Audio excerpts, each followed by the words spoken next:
Joanna Small, the Public Information Officer for the Commerce City Police Department. It's Monday, May 19th, and these are your weekend high or low lights, depending on how you look at them. This is essentially our video blotter where we give you a rundown of the most significant incidents your CCPD patrol officers responded to over the weekend. But we always like to start these off first with a few fast facts. We answered 348 calls for service and made 87 traffic stops just on Saturday and Sunday. Now here are those highlights in chronological order.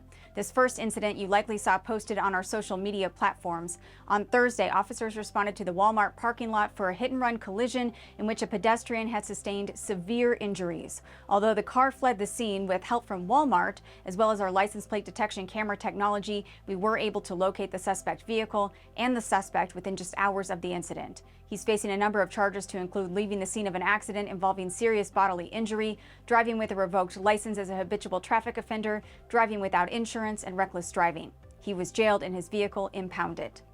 Overnight into Friday, officers responded to the 4900 block of I-270 westbound for a crash in which the occupants of the vehicle had fled the scene. Prior to officers' arrival, the vehicle was blocking both lanes of traffic, which caused two other vehicles to collide with it. Fortunately, no one in either of those vehicles was injured. Unfortunately, the occupants of the causing vehicle were not located. There was a heavy odor of alcoholic substance coming from the interior of that vehicle, which was towed from the scene. This is still under investigation. Again, overnight into Friday, officers responded to the 5400 block of East 62nd Place for an assault. When they arrived, the suspect, who had punched another individual in the back, became exceedingly uncooperative. Officers learned she had both a felony and misdemeanor warrant for her arrest. Although she was combative, officers were eventually able to take her into custody on the warrants, as well as new charges for assault in the third degree, resisting arrest, and obstruction. Overnight Friday into Saturday, officers responded emergent to the area of 104th Avenue and Brighton Road for what was reported as an injury crash. The 911 caller said the driver of the vehicle was unconscious. When we arrived, we realized this crash had occurred outside our jurisdiction, but we continued to assist the Colorado State Patrol, which assumed responsibility for that scene.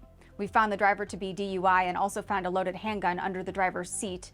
While on scene, Thornton police arrived and advised the same vehicle was involved in a disturbance in their jurisdiction and had then eluded them when officers tried to make contact with that vehicle.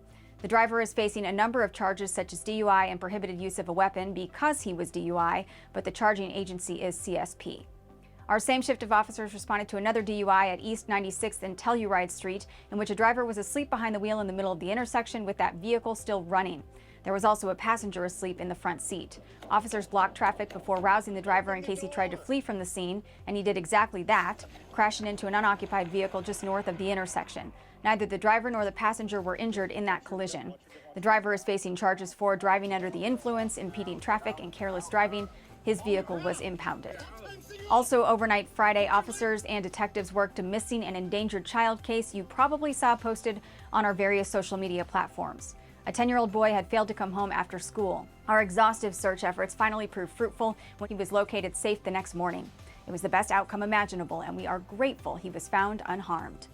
Overnight Saturday, officers received what's called a ready report every drunk driver immediately from a concerned citizen who witnessed a vehicle driving the wrong way on Rosemary Street near 84th.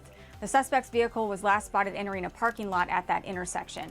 We responded and found the driver to be under the influence with open containers of alcohol in his vehicle. He is now facing charges for DUI, driving without a license, open container, and careless driving. Special thanks to the community member who decided to call 911 instead of looking the other way. And finally, overnight Sunday into Monday, we received a report from a woman who had found an incendiary device in her yard on Thursday. This occurred in the 6700 block of East 72nd Avenue. She had discovered a mason jar, and when she opened it, an unknown pressurized gas had escaped and burned her face, causing her to seek medical treatment. The jar was also full of debris and nails, as well as a letter addressed, quote, "To my enemies." We consulted the Adams County Bomb Squad, which said since the jar was now depressurized, it was safe to book it into our evidence facility. The investigation into who made and left it is still ongoing. That's all for now. We'll see you next time. Have a safer week, Commerce City, and remember, if you need us, we are always just minutes away.